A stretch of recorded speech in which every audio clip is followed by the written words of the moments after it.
Hello friends, this is Abila. Welcome to my YouTube channel. இன்னைக்கு நம்ம பனீர் மசாலா எப்படி ready பண்ணலாம்னு பார்க்கலாம். ஸோ வீடியோக்குள்ள போறதுக்கு முன்னாடி சேனல் ஃபர்ஸ்ட் டைம் விசிட் பண்ணியிருக்கீங்கன்னா கண்டிப்பாக சப்ஸ்கிரைப் பண்ணிட்டு பெல் பட்டன் ப்ரெஸ் பண்ணிக்கோங்க. ஸோ இப்போ வாங்க வீடியோக்குள்ள போகலாம். நான் வந்து பனீர் இந்த மாதிரி கியூப்ஸாக கட் பண்ணி வச்சுருக்கேன். இப்போ இதுக்கு வந்து மேரினேஷன் ரெடி பண்ணிக்கலாம். அதுக்கு ஒரு பவுல் எடுத்துக்கோங்க. ஒரு spoon red chilli powder, 2 pinch மஞ்சத்தூள், தேவையான அளவுக்கு உப்பு போட்டு இந்த மசாலா மிக்ஸ் பண்ணிட்டு பன்னீர் வந்து போட்டு அதில் மேரினேட் பண்ணிக்கோங்க.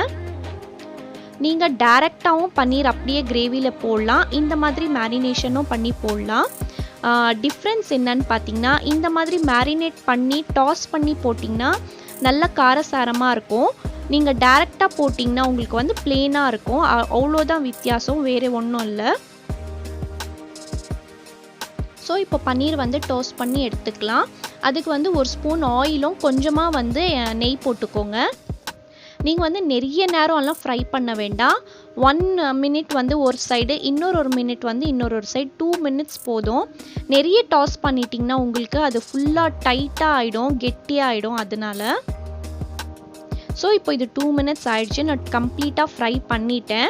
ஸோ இப்போ இதை எடுத்து வச்சிடலாம். நம்ம வந்து கிரேவி ரெடி பண்ணிக்கலாம்.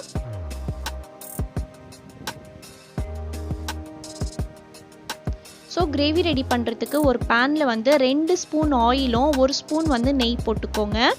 நெய் வந்து கண்டிப்பாக போடணுமா அப்படி இல்லை, பட்டரும் நீங்கள் போடலாம், இல்லை பிளெயினாக நீங்கள் வந்து ஆயிலையும் நீங்கள் பண்ணலாம். நல்லா ஃப்ளேவர்ஃபுல்லாக இருக்கிறதுக்காக தான் போட்டோம். ஸோ அதில் வந்து பட்டை, லவங்க, ஏலக்காய், பிரியாணி மசாலா, அது கூடயே வந்து ஜீரா போட்டு ஃப்ரை பண்ணிக்கோங்க. 3 மீடியம் சைஸ் வெங்காயம் வந்து ஃபைனாக சாப் பண்ணி எடுத்து வச்சுருந்தேன். அது கூடயே உப்பு போட்டு நல்லா சாட்டே பண்ணிக்கோங்க.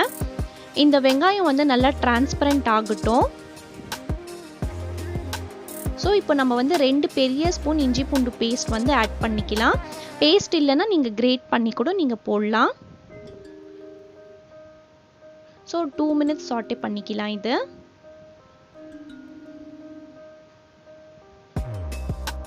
இப்போ ட்ரை மசாலாஸ் போட்டுக்கலாம்.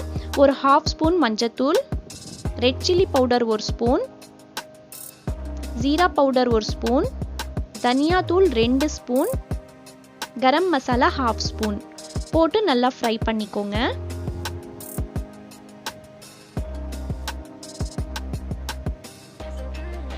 ஸோ இப்போ பாருங்கள், இது ஃபுல்லாக கம்பைன் ஆகிட்டுருக்கு. கொஞ்சமாக தண்ணி போட்டுக்கலாம்.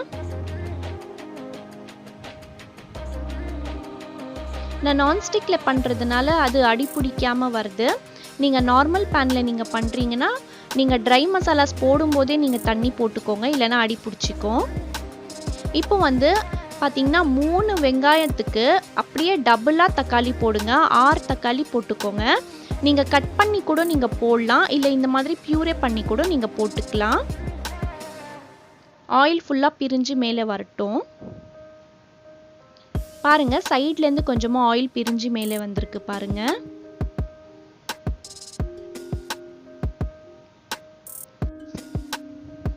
இப்போ மெயினாக வந்து பார்த்திங்கன்னா தயிர் தான்.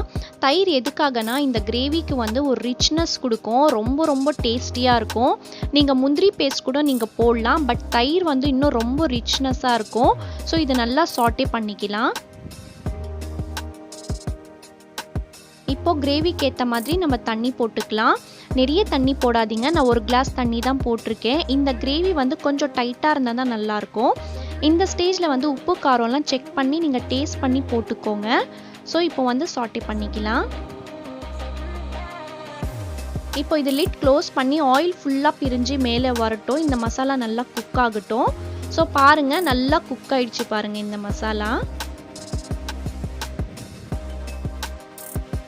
இப்போ நம்ம ஃப்ரை பண்ணி வச்சுருந்தோம் இல்லைங்களா, அந்த பன்னீர் போட்டுடலாம். நீங்கள் ஃப்ரை பண்ண வேண்டாம்னா நீங்கள் டைரெக்டாக அப்படியே போடலாம் பிளெயினாக. பன்னீர் போட்டுட்டு பிறகு நிறைய கிண்ட வேண்டாம், இந்த மாதிரி சைட்லேருந்து இந்த மாதிரி பண்ணால் போதும். கொத்தமல்லி போட்டுட்டு ஒரு வாட்டி மிக்ஸ் பண்ணிக்கோங்க.